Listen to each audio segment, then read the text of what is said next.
Millionaire CEO was sitting in restaurant when two girls approached him and offered to sell flowers. Before we begin, tell us where you're watching from. We love seeing how far these stories travel, and if you believe that sometimes the smallest gestures can lead us home, that family is built on presence, not perfection, then this story is for you. Nicholas Blackwood sat at the far end of the bistro, tucked behind a marble pillar that cast long shadows across his table. The restaurant was warm and buzzing with life, filled with the clink of cutlery and murmurs of business lunches and rehearsed laughter. But for Nicholas, it was just noise, a distraction, a cocoon of chatter to hide the emptiness he carried like a second spine. His plate sat untouched, a neat arrangement of seared scallops and vegetables cooled by time and neglect.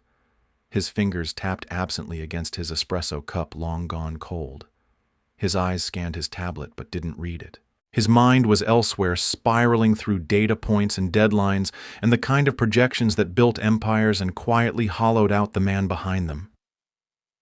To most of the world, Nicholas was a success story. A child prodigy turned best-selling author who once wrote whimsical tales about magical lighthouses and brave little creatures. He had made millions not just from books, but from the tech platform he built to support young readers and eventually transformed into a global education empire. But that was before his daughter Mia, before the accident, before the colors drained from his world, and he stopped writing altogether.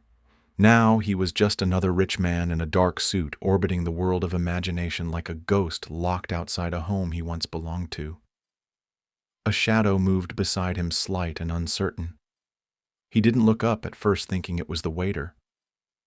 But then he heard it, a voice so soft it nearly got swallowed by the room. "Excuse me, sir. Would you like to buy a flower?" Nicholas blinked and turned his head. Two little girls stood beside his table.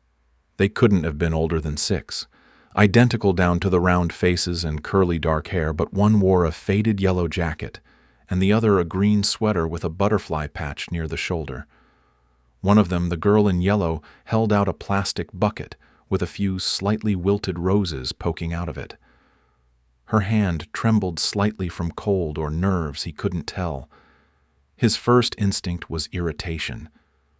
Children weren't supposed to be working. Not like this. Not in a place like this. He started to wave them away, but then he saw their eyes. Bright blue, wide, familiar. Not just in color, but in something deeper, the way they watched him with quiet courage and a touch of uncertainty, as if trying to remember if they had seen him before. Nicholas lowered his tablet. "Where are your parents?" he asked, not unkindly, but with the clipped tone of a man out of practice with tenderness. The girl in green spoke. "Our mom is in the hospital. We're trying to help her." Her voice was clear, not rehearsed, just honest. Her sister nodded, hugging the flower bucket closer to her chest. He stared at them. He could have pulled out a crisp $100 bill and sent them on their way. That was his reflex. Efficiency. Solve the problem. Move on. But his gaze lingered. There was something in their posture, in the determined set of their tiny shoulders, that held him there. "Flowers, huh?" he said, reaching into his coat pocket for his wallet. He took every flower in the bucket. The girls gasped softly, then whispered, "Thank you," in perfect unison. They turned to go, but something inside him, the part that still remembered what it was like to be a father, snapped awake. "Wait," he said, standing up so quickly his chair scraped against the floor. The girls paused. "What's your mother's name?" They hesitated. The girl in green looked at her sister, then said, "Isabel. Isabel Reyes." Nicholas felt his knees weaken. The name clanged through his chest like a bell struck too hard. He hadn't heard it in years. Not since the fight. Not since she disappeared from his life, from his work, from everything. He left a wad of bills on the table, nearly forgetting his phone, and followed them out of the restaurant. The cold slapped his face as the door closed behind him. The girls stood on the sidewalk, shivering slightly, holding the empty flower bucket between them. "Where is she?" he asked, the words rough in his throat. They gave him the name of the hospital. It was only a few blocks away. He flagged down his driver with a sharp wave and told him to reroute. The car was silent as it rolled through the gray streets. Nicholas sat rigid, hands clenched in his lap, watching the city pass in soft blurs. He couldn't shake the image of those girls, or their eyes, or Isabel's name spoken from their mouths like a spell breaking the years between them. Inside the hospital, the world shifted again. Everything smelled of antiseptic and uncertainty.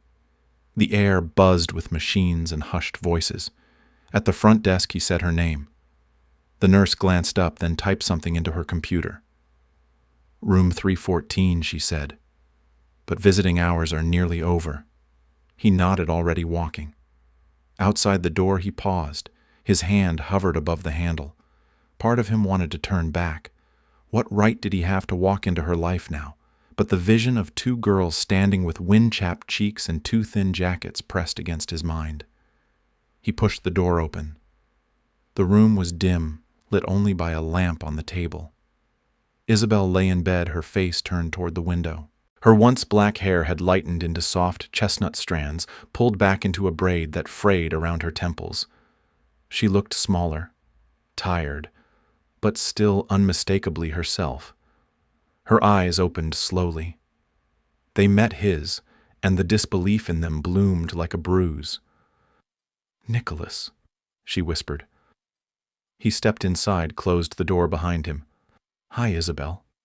She tried to sit up. He moved toward her instinctively, then stopped when she raised her hand. "What are you doing here?" she asked, more confused than angry. "I saw them," he said. "Two girls, selling flowers." Her expression changed. It crumpled at the edges. "I told them not to go that far," she murmured. "They said your name," he continued. "Isabel Reyes. Then they gave me this." He pulled something from his coat, a folded piece of paper. She recognized it instantly. "You kept it," she said, her voice almost inaudible. "I read the title," he replied. "The Man Who Forgot to Come Home." He sat in the chair beside her bed. "Is that about me?" She didn't smile, but her eyes softened. "They asked me once why their mom never told stories about you," she said. "So I started to write one." He stared at her. "They're not yours." "Are they?" She exhaled shakily. "No, they're Annie's, your sister's." His breath caught. "Annie's? What? That's impossible. She passed away. 4 years ago. Cancer. She made me promise not to tell you. She was angry. Said you had already buried your past. She didn't want her daughters to become ghosts in your clean white house." Nicholas couldn't speak. The room seemed to tilt. "I wasn't supposed to raise them forever," Isabel continued. "But I fell in love with them. They became mine. And when I got sick, I didn't know what else to do but prepare them to find you." "You could have told me," he said, his voice ragged. "You could have stayed," she replied quietly. Silence filled the room. Thick. Heavy. "I want to know," he said. "For certain. I want to test." She nodded. "I expected that." Nicholas stood swallowed hard and turned for the door. He stopped, looking back once.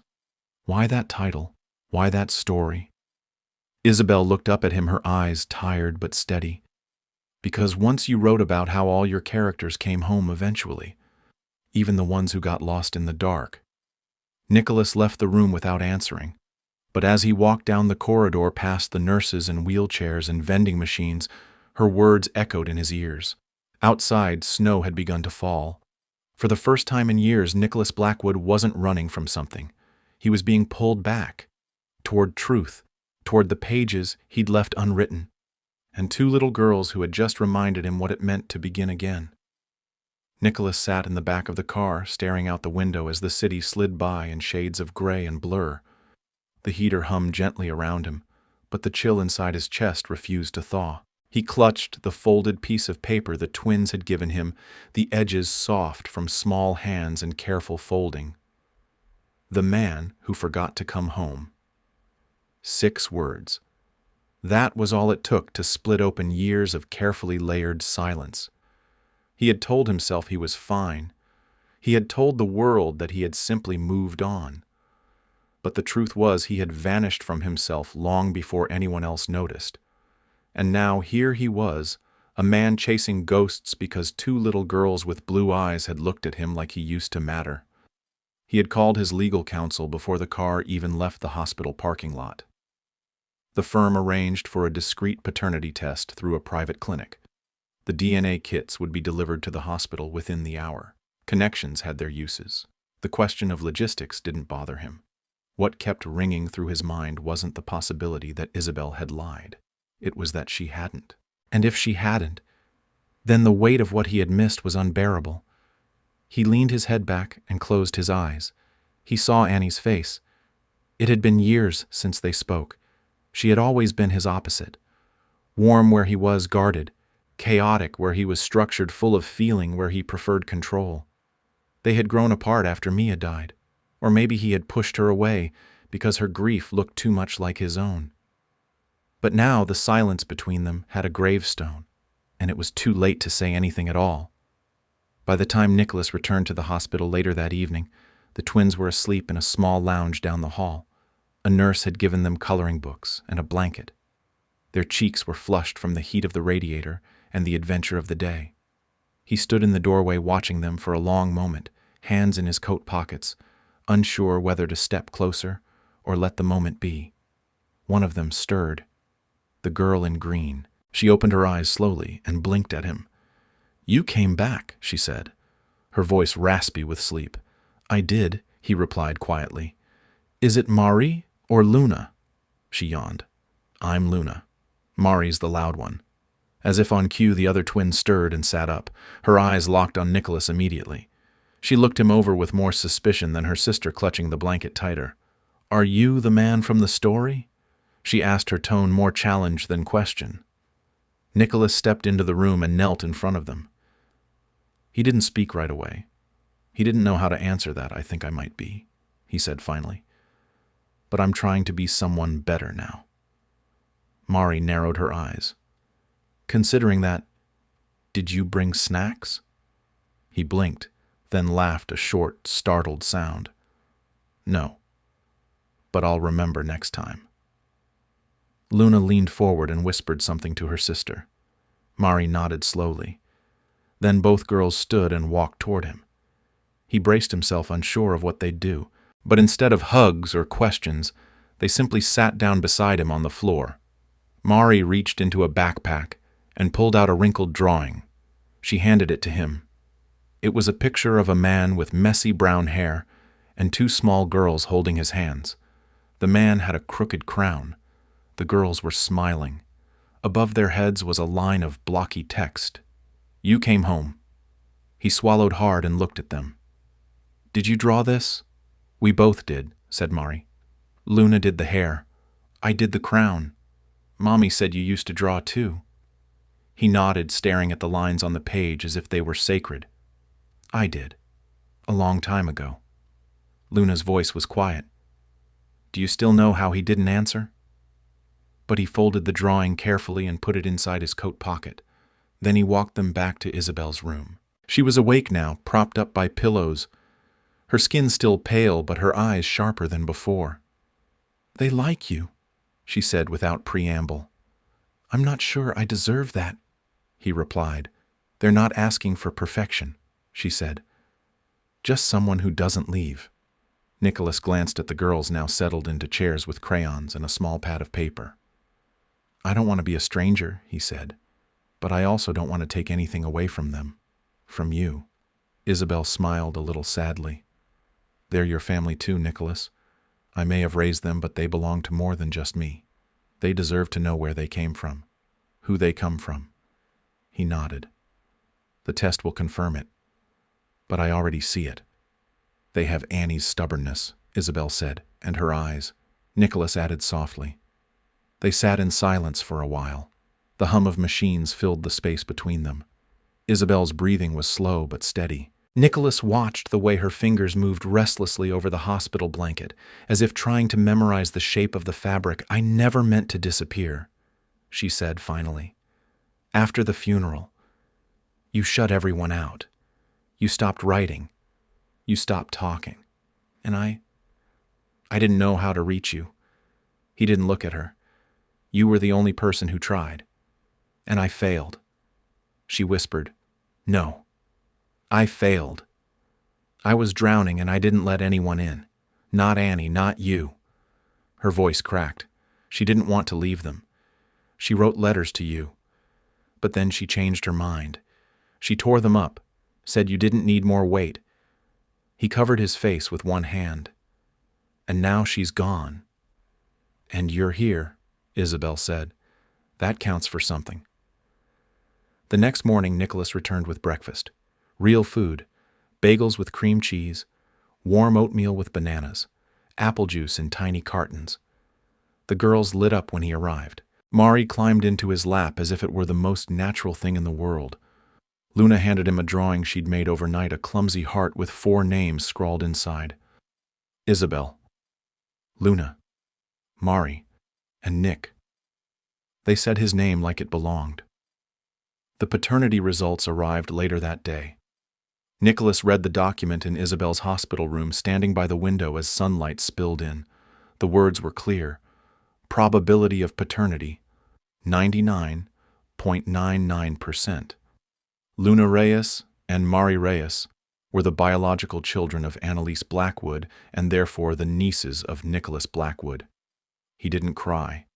Not in the loud movie way, but something inside him buckled. Something heavy and locked down broke open. The grief he had buried beneath work and silence clawed its way out. And standing there clutching the truth in his hand, he realized what hurt most wasn't just that Annie was gone. It was that he had let her go without a fight. He turned to Isabel. "I want to be part of their lives, whatever that means, whatever it takes." She didn't speak. She just nodded. Her eyes were shining. The following days became a new kind of rhythm.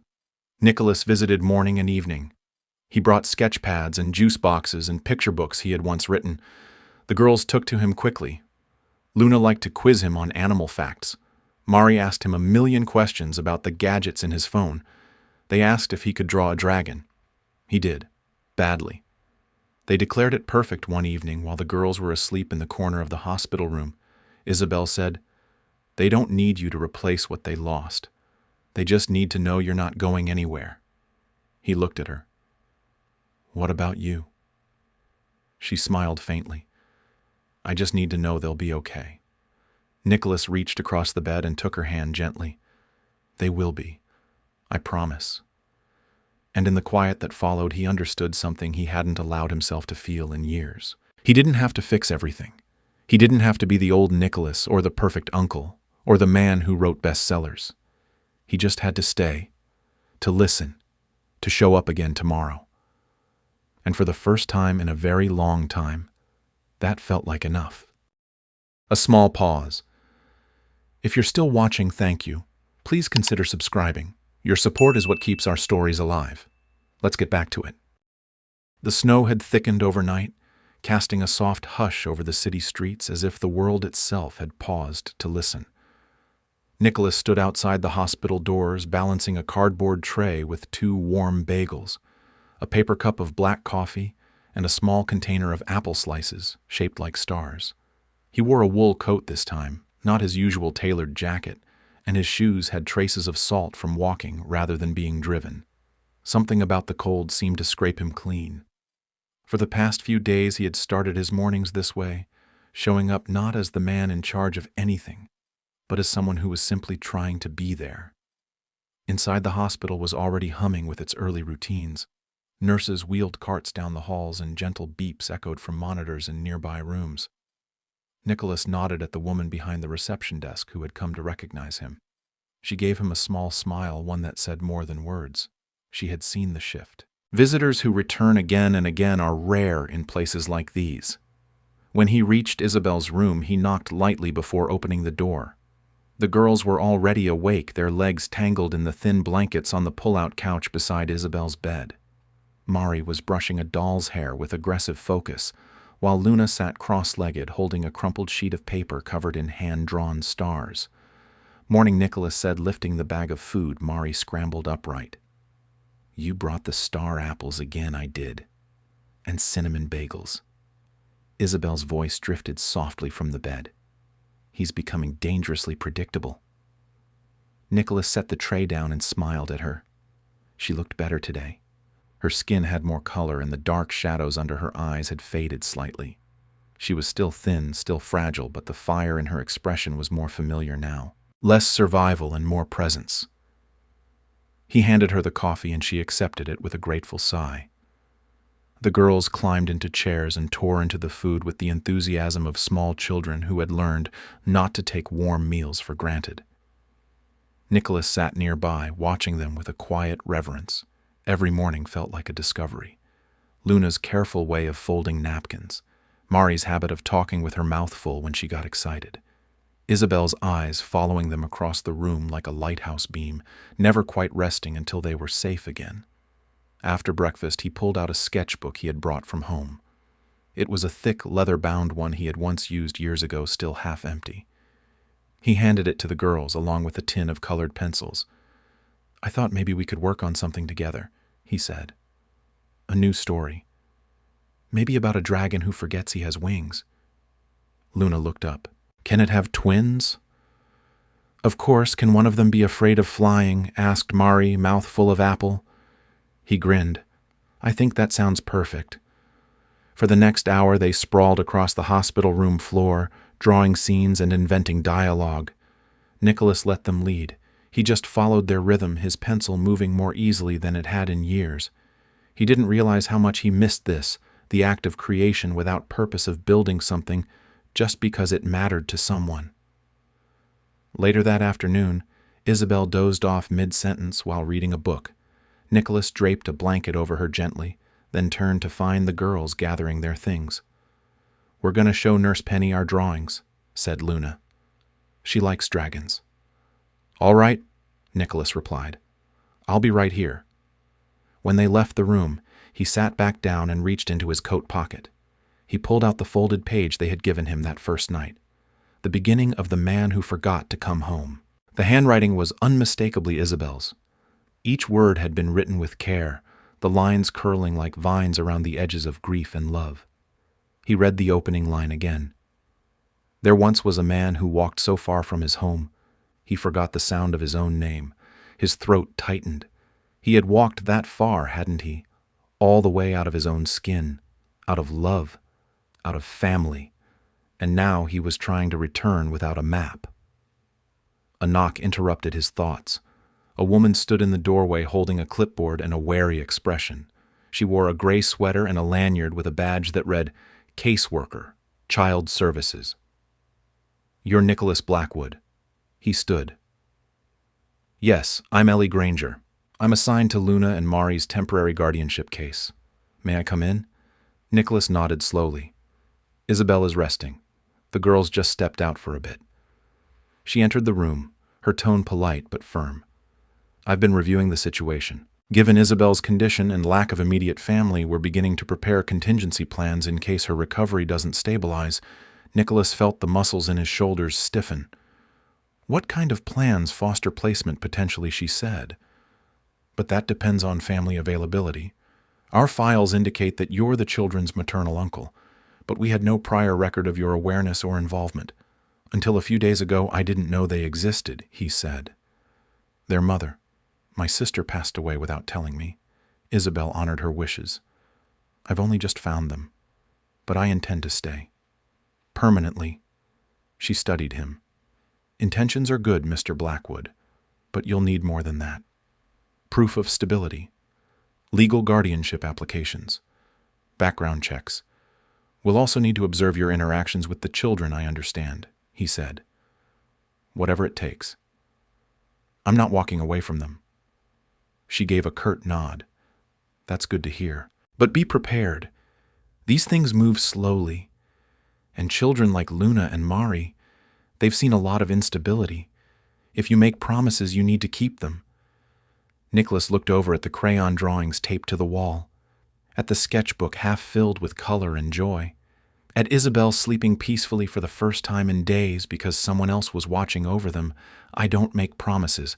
I don't mean," he said. "Not anymore." After she left, Nicholas sat for a long time without moving. It was one thing to want to be present. another to fight the system for the right to stay. But he would. He had failed Annie once. He wouldn't fail her daughters. That evening, he walked the girls back to Isabel's apartment to pick up a few things. She had given him the key. The apartment was small and worn but filled with warmth. Artwork taped to the fridge, a patchy couch, bookshelves overflowing with picture books and poetry. The girls ran to their room and began picking out stuffed animals and pajamas. Nicholas stood in the center of the living room and let it all settle around him. The life Isabel had built was held together with grit and love. It had no polish, no luxury, but it had been enough. He wandered into the kitchen. On the table was a small stack of unopened mail, bills mostly, past due notices. He didn't touch them. Not yet. But he saw them, and he filed the memory away for later. When the girls were ready, he helped them into their jackets and locked the door behind them. As they walked down the sidewalk, Mari slipped her hand into his. "Are you going to stay at the hospital forever too?" she asked. He looked down at her, her face lit faintly by the glow of the street lamp. "I'm going to stay wherever you are." He said. Luna walked on his other side and said, "Then you'll have to learn how to do braids. Mommy's are too tight." And the nurse made mine sideways. He chuckled. "I can try, but no promises they'll be straight." She grinned. "That's okay. Crooked's better anyway." Later that night, after the girls had fallen asleep and Isabel was settled again, Nicholas sat by her bedside. She opened her eyes and looked at him. "You're still here," she said, voice thin. "I'm not leaving," he replied. "You say that like it's easy.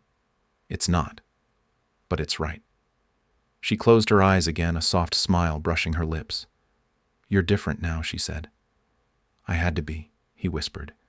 "They deserve more than the man I used to be."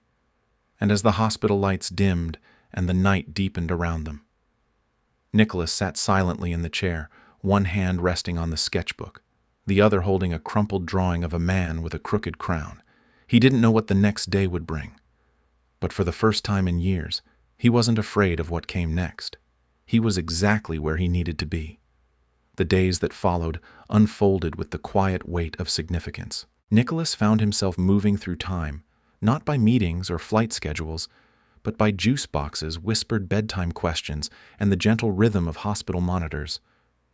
Every morning he arrived at the hospital just after 7, carrying breakfast in a reusable tote he'd bought from the bookstore down the street.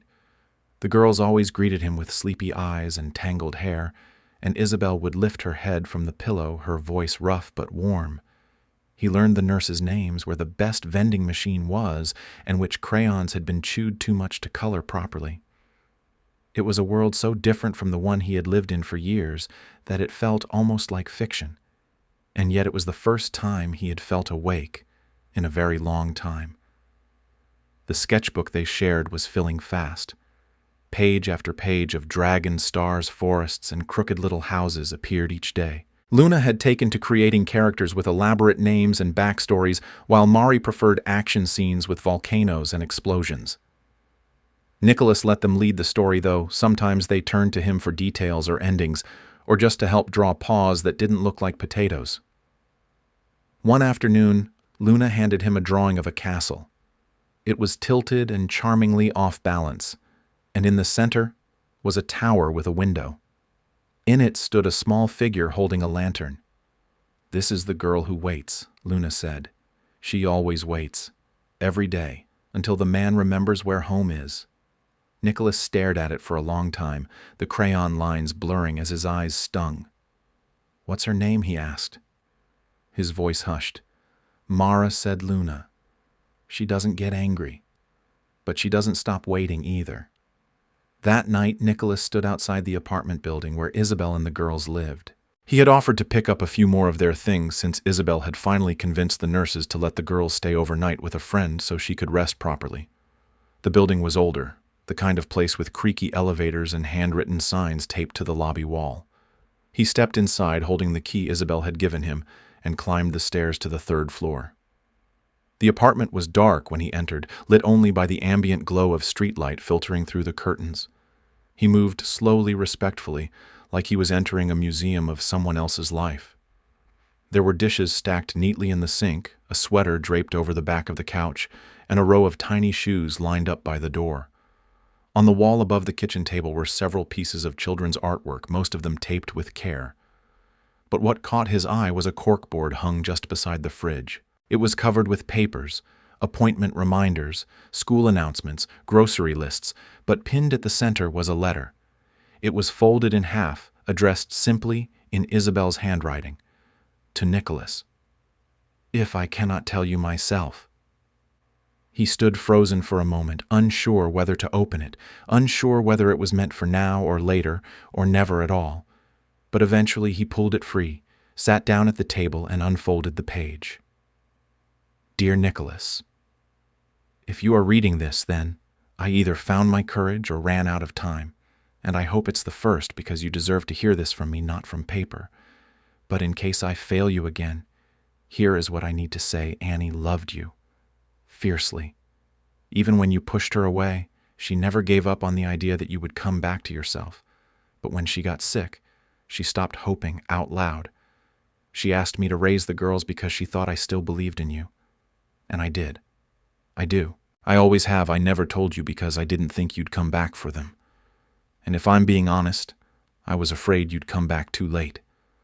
I didn't want them to get used to the idea of someone who could disappear again, but now you're here, and that matters more than anything I ever feared. They need someone to teach them how to be brave. They need someone who will braid their hair badly and cheer at the wrong moments during school plays. Someone who shows up every time without needing to be asked, if I can't be that person anymore, please let it be you. He folded the letter carefully and pressed it to his chest as if the words might settle deeper if he held them close. The kitchen around him blurred as tears slipped silently down his cheeks. For all the years he had spent crafting worlds out of words, he had never written anything that honest, that clear, that needed. The next morning, Nicholas arrived early and waited outside the hospital doors before they even unlocked. He didn't carry breakfast. Instead, he had something else in his hand, a paper-wrapped bundle tied with string. Inside were several sheets of crisp ivory paper hand-bound with thread. The cover read, "The Man Who Forgot to Come Home," in carefully lettered ink. It was the same title, but the story was changing. He was going to finish it one chapter at a time with the girls beside him and Isabel to guide them while she still could. The nurses waved him through, and he found the girls already awake, brushing each other's hair with intense concentration. Isabel was sitting up, her hands wrapped around a mug of warm tea, her voice hoarse but present. "I brought something," Nicholas said, setting the bundle on the tray table. For all of us, Mari pounced on it first, untying the string with careful fingers. Luna leaned over her shoulder as the pages were revealed. The first page was illustrated a crooked castle, a lantern in a window, and a path that led from a dark forest toward the light. The text beneath it read, "There once was a man who walked so far from his home, he forgot the sound of his own name. But someone was waiting, and the light never went out." Isabel stared at it for a long moment. "You're really going to finish it?" "With them," Nicholas said.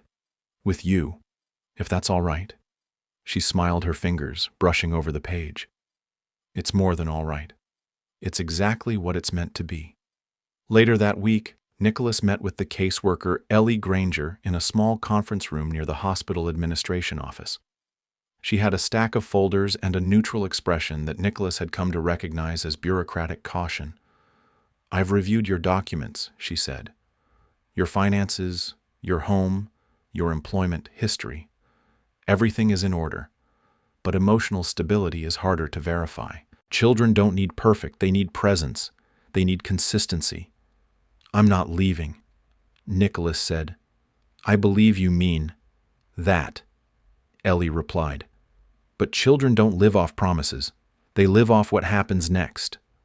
"What happens next?" Nicholas said is, "I move them out of the hospital lounge and into a real home. A home with warmth, with stories, with their drawings on the walls. I won't replace what they've lost, but I'll make sure they never lose everything again." She studied him for a long moment before nodding. "You'll need to file for temporary guardianship while Isabel is incapacitated. If she agrees, we can expedite the paperwork. She already gave me her blessing, Nicholas said. She wrote it down. In case she couldn't say it out loud, he handed her the letter. Ellie read it, then folded it carefully and placed it in her file. I'll begin the process, she said. But know this, Mr. Blackwood. These girls aren't just getting a guardian. They're getting a chance to heal. Don't underestimate the importance of being there on the days that aren't dramatic. The quiet days. The ones that just feel like Tuesday. Nicholas nodded. Those are the days I'm most looking forward to. That evening after story time, and 3 rounds of hide-and-seek in the hospital hallway, Nicholas tucked the girls into their shared cot and sat beside Isabel's bed. She was drowsy but awake, her voice softer than usual. You're doing it, she murmured. Not alone, he said. She reached for his hand and closed her fingers around his. Thank you. For coming home, I didn't know I was gone until I saw them, he whispered. But now I can't imagine leaving again. Outside, the snow had melted into slush, and the wind carried the scent of something new. Nicholas leaned back in the chair and listened to the girls breathing steadily in their sleep. In the quiet glow of the hospital room, he picked up the sketchbook and began to draw again. Not dragons this time, but a small, crooked castle with 4 windows, and in one of them a man holding a lantern. He was learning his way back, 1 page at a time. Just a quick moment. We're only able to keep going because of your support. If you believe in stories like this, please subscribe. Back to it now. The day Isabel was discharged from the hospital was the first time Nicholas realized how much his world had changed. Not just in thought or intention, but in motion. He no longer moved from urgency, but from purpose. He had arrived earlier than usual, holding a new coat for her that he had found in a soft shade of gray with buttons like old storybook illustrations. The nurses handed him the discharge papers with nods of approval, their expressions different now, no longer skeptical. Isabel sat in a wheelchair near the window, a scarf tucked around her neck, her eyes fixed on the pale sky outside, as if measuring the space between the world she had known and the one she was stepping into again. You ready? He asked gently, standing beside her. She turned, her lips curving into a tired smile. Not really, but I'm going anyway. He helped her up slowly, her legs still unsteady, and steadied her with one arm, while Luna and Mari bounced around them, clutching drawings, a stuffed rabbit, and a box of cereal someone had given them as a goodbye present. The walk to the car was slow. The air held the edge of early spring, not warm yet, but no longer cruel. Nicholas opened the back door and helped the girls climb in first, then turned back to Isabel. You good? He asked, one hand on her elbow. I've been better, she said, but I've also been worse. So yes, he nodded, and they rode in silence for a few blocks, the city slowly unfolding around them. Isabel leaned her head against the window, and the girls argued in the back seat over which music to play. Mari eventually won, choosing a song with too many words and a beat that made no sense, but Nicholas let it play anyway. The sound of their voices, their little squabbles, the ordinary chaos, it filled the car like light through a cracked door. When they arrived at the apartment, Nicholas stepped out first and opened the front door before returning to help Isabel out of the car. She looked up at the building like it was something ancient and familiar, something she had both missed and dreaded. Nicholas didn't rush her. He let her take her time. Once they reached the apartment, he unlocked it and stood back, letting her step in first. She paused just inside the doorway, then exhaled slowly. It smells like dust and crayons, she said. Exactly how I left it. Mari ran to the couch and leapt into a pile of pillows. Luna followed, pulling off her shoes and tossing them in the corner. Nicholas placed the bag of medication on the kitchen counter and took in the space with a new perspective. The living room was small but lived in. The curtains were faded. A clock ticked quietly above the bookshelf. The dining table was still covered with books and stray craft supplies from before the hospital stay. It didn't look like much, but it looked like them. He turned to Isabel. You should rest. I'll take the girls out for a bit. Give you some quiet time. She hesitated, the muscles in her jaw tightening. It was the look of someone used to holding everything together and uncertain how to let go. They'll be all right, Nicholas said. I promise. Finally, she nodded, Just a couple hours. Nicholas packed juice boxes, a bag of grapes, and a pack of tissues into an old canvas bag and led the girls down the stairs. They walked 3 blocks to the park. The sun was weak, but the sky was clear. Luna raced ahead to the swings while Mari asked questions about birds, clouds, and whether dragons had allergies. Nicholas answered everyone, even the ones he had no idea how to answer, inventing explanations that made the girls laugh. At one point, Mari tripped and scraped her knee on the sidewalk. She froze for a moment, staring at the red line on her skin, then looked up at Nicholas with a wobble in her lower lip. He knelt beside her, gently brushing away the dirt and lifting her into his arms. "It's okay," he said. "You're all right. I've got you." She buried her face in his coat and sobbed.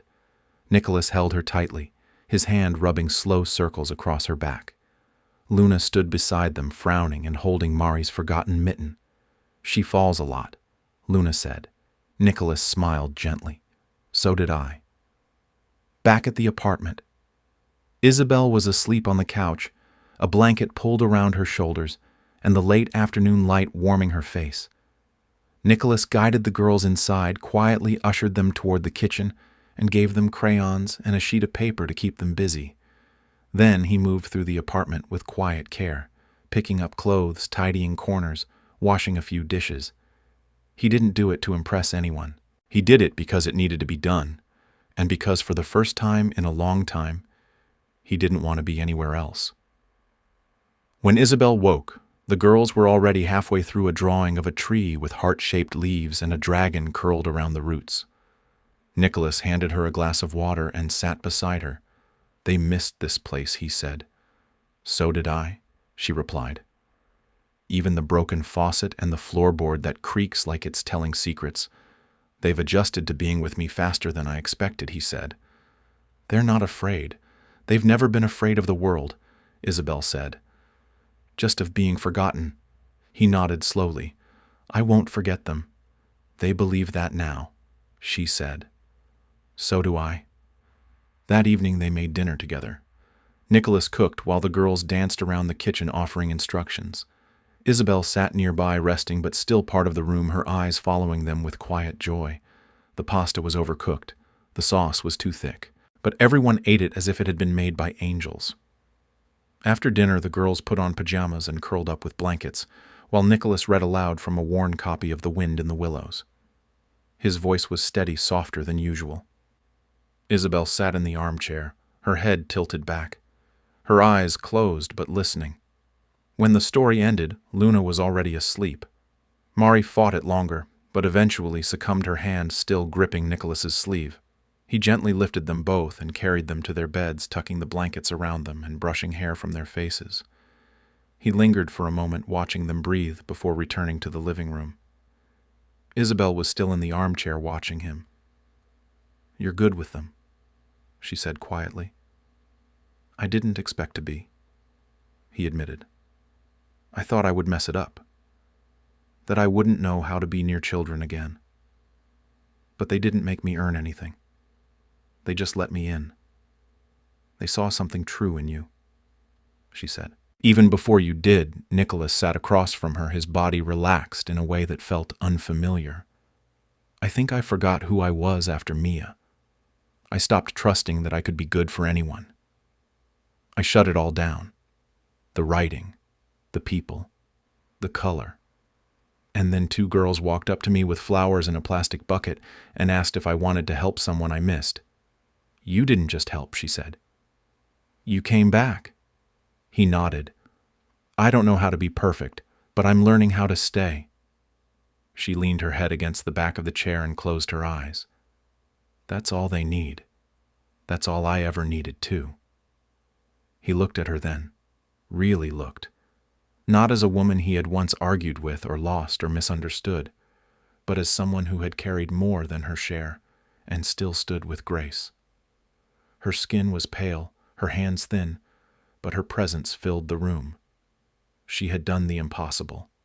She had raised them alone and still left space for him to walk in. And now he was here. In the silence that followed, the apartment seemed to exhale. Outside, the city moved on. Cars passed.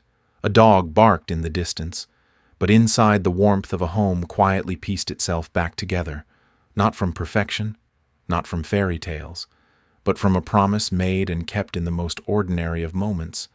Nicholas stayed that night. He didn't plan to. He didn't bring a change of clothes or even a toothbrush. But when Isabel fell asleep again, and the girls stirred in their beds, he found a blanket and laid it out on the couch. He listened to the ticking of the clock and the hum of the fridge, and felt something settle in his chest. He was not a visitor anymore. He was not a man passing through. He was home. Nicholas woke to the faint sound of tiny feet padding across the floor and the low murmur of morning cartoons playing softly in the background. The blanket he had pulled over himself had slipped to the floor during the night, and the lumpy couch had left an ache in his back, but he didn't mind. For the first time in what felt like forever, the ache was not from tension or loneliness. It was from being needed, from belonging. He sat up slowly, rubbed his eyes, and looked toward the kitchen. Mari stood on a step stool reaching for a box of cereal with great determination. Luna was crouched beside the refrigerator door inspecting the contents as if she were a scientist on the verge of discovery. Isabel was still asleep in the back room. He had checked on her twice during the night, making sure her breathing stayed steady, her body still warm beneath the covers. She hadn't stirred, and that was good. She needed the rest. She had carried so much for so long that rest had become a foreign language to her. Nicholas walked into the kitchen and gently took the cereal box from Mari's hands before it tipped out of her grip. She turned to him with a sheepish grin. "I was going to surprise you with breakfast," she said. "A surprise that involves climbing things is not my favorite kind of surprise," he replied, smiling as he poured cereal into 2 bowls. He added milk and slid them across the table while Luna set out mismatched spoons with great seriousness. They sat together in the quiet kitchen, eating slowly as the light filtered through the curtains. The city outside was already waking, car horns echoing faintly in the distance, and the steady hum of life returning after a long night. Nicholas felt strangely peaceful, surrounded by the gentle noise of spoons clinking and the occasional giggle from the girls. After breakfast, he helped them get dressed, brushing out tangles in their hair and listening to their latest ideas for the story they were writing together. Mari wanted a thunderstorm in Chapter 3. Luna wanted a treehouse made of jelly beans. He promised to include both. When Isabel finally emerged from her room, she looked rested, but hesitant, her eyes scanning the apartment as if to make sure everything was still where she had left it. Nicholas met her gaze and nodded gently. "We survived," he said. Barely, she teased, but there was warmth in her voice. They spent the rest of the morning cleaning. Nicholas vacuumed while the girls danced around with dusters pretending they were magic wands. Isabel sat at the table sorting through a pile of unopened mail, her hands moving slower than usual, the fatigue in her fingers still evident. At one point, Nicholas caught her staring at a medical bill for too long. She folded it in half and slid it to the side. He didn't say anything, but he picked it up, later made a note of the number and added it to his list. In the early afternoon, they went for a walk. The air was crisp and cool, but not biting. The girls wore their coats and matching mittens that Isabel had knitted the winter before. They insisted on walking instead of being driven, and Nicholas was secretly glad. It gave him a chance to see their world from their height, to watch how they pointed out every interesting window, every odd dog, every flower pot left from last summer. They walked to a small bookstore tucked between a laundromat and a bakery. It was the kind of place Nicholas used to frequent before the world fell apart. Inside it smelled of paper and ink and quiet. The owner, a silver-haired woman with glasses on a chain, recognized him instantly. "Nicholas Blackwood," she said, her voice full of memory. "It's been years." He nodded politely, gesturing toward the girls. "A lot can happen in a few years. So I see," she said, glancing at Luna and Mari, who were already darting toward the children's section. "They yours?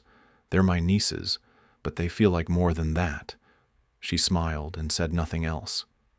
She didn't have to. Nicholas followed the girls to the back of the store where they were pulling books off the shelves with the enthusiasm of treasure hunters. Mari handed him one with a glittery cover. "This one has a unicorn that turns into a detective," she whispered as if revealing a sacred secret. He promised to read it with her. As they made their way back to the front of the store, Nicholas stopped at the counter and picked out a blank journal. He placed it on the stack of children's books and handed over his card. "Starting something new?" the shopkeeper asked. "No," he replied. "Finishing something old." Back at the apartment, Isabel was resting on the couch again. Her color had improved, but Nicholas could see the way her fingers trembled slightly when she held her tea. The fatigue still lingered, wrapped around her like a second skin. He sat beside her, letting the girls arrange their new books into towers on the floor. "You don't have to fix everything," she said, not looking at him. "I'm not trying to fix. I'm just trying to carry some of it with you." "You already are," she said, and there was a softness in her voice that made him want to believe her.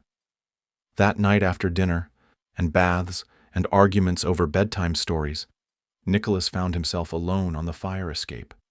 The city stretched out before him in soft golds and quiet shadows. He leaned against the railing, the blank journal resting on his lap. He opened to the first page and wrote a single sentence. There once was a man who forgot what home felt like. Until he followed two small voices back to it, he closed the journal and looked up at the sky. It was clear, full of stars, full of pages still unwritten. The next morning began with laughter, the kind of laughter that comes from nowhere and fills the entire room. Luna had somehow managed to get her foot stuck in the sleeve of her sweater, and Mari was rolling on the floor laughing so hard she couldn't breathe. Nicholas entered the room just as Isabel raised an eyebrow and handed him the tangled sweater. "Your turn," she said. He knelt down and untangled Luna gently. "You're a very creative dresser. I was trying to put it on fast," she said.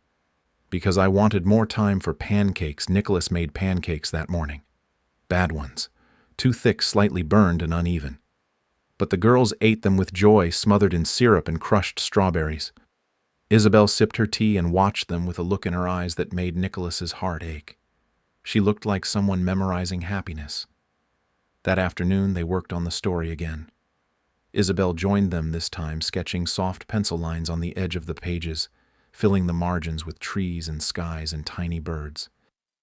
Nicholas wrote slowly, each word weighed with care. The story was no longer just about a man who forgot his way home. It was about what it meant to be found, to be chosen, to be forgiven. That evening, as the sun dipped low and the girls drifted into sleep, Isabel turned to Nicholas. "You've changed," she said. "I had to," he replied, "because they're watching, and because I finally saw what mattered." She reached for his hand, her fingers fragile, but firm. "I'm glad you came back." He looked at her and said, "So am I. But I'm not just back. I'm staying." And in the hush that followed, the apartment no longer felt small or worn or temporary. It felt like the first chapter of something whole, something true. Something is finally beginning. We'll return in just a second. Please, if this story spoke to you, consider subscribing. It's what keeps this channel going. Now let's continue the journey. Spring crept into the city in slow, careful steps. The trees lining the sidewalks began to blush with green, and the sky lost its gray edge, softening into blue that looked painted on. In the apartment above the bakery, sunlight spilled through the windows, landing on crayon drawings taped to the walls and stacks of library books leaning against the couch. The air smelled like toast and lavender detergent, and the laughter of two little girls echoed through the rooms like music that never played the same way twice. Nicholas stood at the stove stirring a pot of macaroni with the seriousness of a man performing surgery. He had learned through trial and error that Luna liked her pasta soft, while Mari preferred hers a little chewy, which she defined by poking each noodle with a fork and deciding when they squeaked just enough. Isabel sat at the kitchen table, sorting a basket of clean laundry, folding each piece with slow precision. She was stronger now, still thin, but her movements had steadied. Her cheeks carried a little more color, and her smile, when it came, lasted longer. Before fading, Mari raced into the kitchen, barefoot, one sock trailing behind her, holding up a drawing of a robot dragon with sparkly wings. "His name is Captain Thunderclaw, and he protects Jellybean villages," she declared. Nicholas turned from the stove, nodded gravely, and said, "I feel safer already." Luna followed behind her, a paper crown on her head, and a cape made from a towel safety pinned to her shoulders. She struck a heroic pose in the doorway. "We are the defenders of breakfast and bedtime and justice." "Also laundry," Isabel added, handing her a tiny folded shirt. Luna took it solemnly and said, "Laundry justice is very important." Nicholas couldn't stop smiling. He moved through these moments with the kind of quiet attention he used to reserve for the first drafts of his books, the part where anything was still possible. He made the girls' lunches for school while Isabel braided their hair, and they took turns deciding what went in whose lunchbox. Mari liked strawberries. Luna insisted on peanut butter sandwiches with no crust. Nicholas packed them in reused containers with little notes folded inside lines from books or silly jokes or drawings of cartoon monsters that looked suspiciously like him. They walked to school together most mornings. It became a ritual, a chance to talk about the day ahead, to collect tiny observations about cracks in the sidewalk or funny-shaped clouds or new words they had invented on the walk. When they reached the school gate, the girls hugged him without hesitation. No hesitation from him either. Not anymore. After drop-off, Nicholas returned to the apartment where Isabel would be finishing her tea or writing in the sketchbook they now shared. Some days she felt strong enough to walk with him to the bookstore or the corner market. Other days she stayed on the couch, legs tucked under her, wrapped in a blanket in silence. But even in those quiet days she was present. They talked. Not always about the past, not always about the girls. Sometimes about books, about songs, about the strange comfort of weather and memory. One afternoon, Nicholas came home with a surprise. He had taken a meeting that morning with a contact from his old publishing days, someone who had once begged him to write again. Instead of brushing him off, Nicholas had brought a copy of The Man Who Forgot to Come Home, the hand-bound version with illustrations by all three of them. He had explained the story's origin, the girls, Isabel. The real reason the book mattered. The editor had been silent through the whole presentation, then said only this: "When can I show it to the team?" Nicholas hadn't given an answer yet. He needed to ask Isabel first. That night, after the girls had gone to sleep, he sat beside her on the couch and showed her the email. She read it twice, then looked at him. "You want to publish it? I want to finish it properly. I want people to read it and feel what I felt when I read the first line. And I want them to know it wasn't just mine. It was yours and theirs." She was quiet for a long time. Then she reached out and placed her hand over his. "Then let's finish it." Together they set up a small desk by the window, pulled out every sketch, every note, every idea the girls had scrawled in the margins. Nicholas wrote.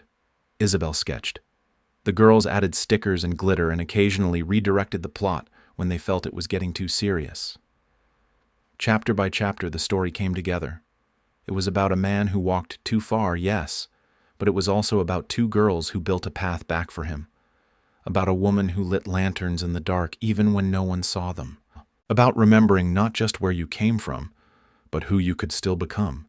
Around the same time, a small envelope arrived from the courthouse. It was official. Temporary guardianship had been approved. Nicholas's name now appeared on their school records, their medical files. The girls had cheered when he told them, Mari jumping on the couch and Luna pretending to swear him in with a wooden spoon like a royal decree. The next morning, Nicholas received a call from Ellie Granger, the caseworker, who had followed their story from the beginning. Her voice was warmer now, less guarded. "I've spoken with Isabel and reviewed your household check-ins. I'll be filing for permanent placement soon." Nicholas felt a strange tightness in his throat. "Thank you. Really? Thank you." "She said something during our last meeting," Ellie added. "She said the girls believe the man in the story came back for them. But what matters more is that he stayed." After he hung up, he walked to the girls' room where they were building a fort out of pillows and shoeboxes. He watched them for a moment, not speaking, not needing to. They were exactly who they had been from the beginning. Fierce, funny, fragile in moments, but never broken. They had not asked him to become anything other than who he was willing to be, and that was enough. The book was completed in early May. Isabel signed the last page with a fine pen and added a small heart beside her name. The girls each signed it too, though Mari insisted on adding official dragon consultant under hers. Nicholas read it from start to finish one last time before sending it to the publisher. Then he stood up, walked to the fire escape, and took a breath that felt like air after years underwater. The launch was small by design. A reading at the bookstore with the silver-haired owner who had first greeted him without fanfare. Friends from the neighborhood. Teachers from the school. A few publishing friends who had known Nicholas in the years before everything changed. Isabel wore a soft green dress and a shawl the girls had made from scraps of fabric and glitter glue. Luna and Mari sat at the front legs, swinging their eyes wide with excitement. Nicholas stood before the audience with the book in his hands. He didn't read the whole thing. Just the first page. The one they had written together. The one that began with a man who had walked so far from home that he forgot the sound of his own name. But then he looked out and saw them, all three of them, and he remembered. When he finished, the room was quiet for a beat. Then the applause came, not loud but steady, like rain tapping gently on a roof. Afterwards, as the room emptied and the girls buzzed around, signing bookmarks with their own made-up titles, Nicholas stood beside Isabel at the back of the store. "You did it," she said. "We did it," he corrected. She looked at him then, and the look was full of something new. Not surprise, not disbelief, but trust, fully and finally. Later that night, after the girls were asleep and the city had gone still, Nicholas sat on the fire escape once more, the journal open on his lap. He didn't write anything this time. He just sat, the book closed in his hand, listening to the sound of laughter still echoing in the walls behind him, and the quieter sound of peace blooming slowly in the corners of his life. He had forgotten who he was for a while. But now he knew. He was the man who stayed, the man who came home. Summer arrived with the sound of sprinklers and sidewalk chalk, the streets painted in the kind of heat that makes everything slow down just enough to notice it. The girls were out of school now, and the apartment was full in the best kind of way. Every morning began with their voices rising like a song, sometimes in harmony, sometimes in competition, but always alive. Luna liked to wake up early and sit by the window with her sketchbook drawing trees that looked like clouds, or clouds that looked like trees. Mari, on the other hand, woke up late and loud, her hair wild and her imagination even wilder. Nicholas had started setting his alarm not because he had to be somewhere, but because he didn't want to miss anything. He would wake before the sun fully warmed the curtains, step quietly into the kitchen, and start the coffee while the city outside still yawned into motion. On the mornings Isabel felt strong enough, she joined him. On the mornings she didn't, he brought her tea in bed and sat with her while the girls filled the apartment with noise and color. The doctors had been cautious with their updates. Her condition had stabilized, but it was a fragile kind of balance, like a glass held too close to the edge. Some days she looked like herself again, her cheeks full of color, her laugh quick and easy. Other days she moved slowly, her hands trembling as she buttoned a shirt or brushed Mari's hair. But she never complained. She just looked at Nicholas with that steady gaze that said she trusted him to carry the rest. One Saturday morning, the four of them set out on a trip to the botanical gardens. It was Isabel's idea, something she had always wanted to do, but never quite found time for. They packed sandwiches and juice boxes, sun hats and sunscreen, and rode the bus because Mari insisted it was more fun than a car. The gardens stretched out like a dream, filled with paths that wound through trees and ponds and greenhouses that smelled like rain. The girls ran ahead, their laughter echoing under the canopy, while Nicholas and Isabel followed slowly behind. They walked side by side, their hands brushing now and then, not holding, but close enough I always imagined this place being quiet. Isabel said, "It probably was until we brought a hurricane with us." Nicholas replied, watching Mari pretend to duel a butterfly with a stick. She smiled but didn't look at him. "It's beautiful, and loud, and perfect." They sat on a bench near the koi pond while the girls fed breadcrumbs to the fish and tried to name them all. Nicholas pulled out a small notebook from his pocket, the one he used for story ideas now, and jotted down a phrase. "What's that?" Isabel asked, glancing at the page. "Just a thought," he said. "A girl who talks to flowers and a boy who keeps secrets in his pockets?" "I'd read that," she said softly. He looked at her. really looked at her, and saw the way the light framed her face, how her eyes had changed over the past few months. There was still weariness there, but also something else. Peace. Trust. The kind of trust that came from being seen and held and not having to do everything alone. After lunch, they spread out a blanket under a tree and let the girls nap in the shade. Nicholas lay on his back, staring at the sky through the branches, while Isabel leaned against the trunk beside him, her fingers brushing against the grass. "I used to think we missed our chance," she said after a while. "We did miss something," he replied, "but maybe what we found is even better." She didn't respond right away. Then she said, "Do you think they'll remember all of this?" "Every minute," he said. "But not just because of what we do, because of how we make them feel. That's what stays. That's what lasts." Later that evening, after the girls had fallen asleep in the back of the bus, heads leaning against each other, Nicholas carried them upstairs one at a time while Isabel unlocked the door. He tucked them into bed and lingered for a moment in the doorway, watching the rise and fall of their chests, the way their hands still reached out in sleep, always touching something, always holding on. In the living room, Isabel stood by the window looking out over the street. The city lights shimmered against the glass, and the quiet that filled the room was the kind that felt earned. "I want to talk to you about something," she said, turning to face him. He stepped closer. "Anything I spoke to my doctor last week," she said.